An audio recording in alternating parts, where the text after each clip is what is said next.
নমস্কার। আজ জগদ্ধাত্রী ঠাকুর দেখতে গেছিলাম।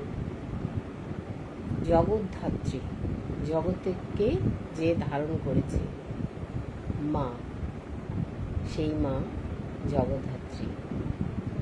দুর্গা পুজো, কালী পুজোর পর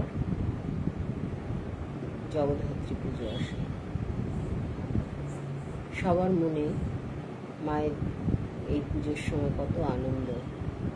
এই জগদ্ধাত্রী পুজোই মোটামুটি এবছরের মতো উৎসবের শেষ বলতে হবে। চন্দননগর জগদ্ধাত্রী পুজোর জন্য বিখ্যাত। কৃষ্ণনগরও জগদ্ধাত্রী পুজো হয় ভালো।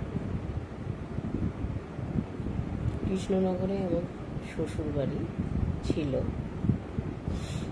এখন আমরা এখানে থাকি।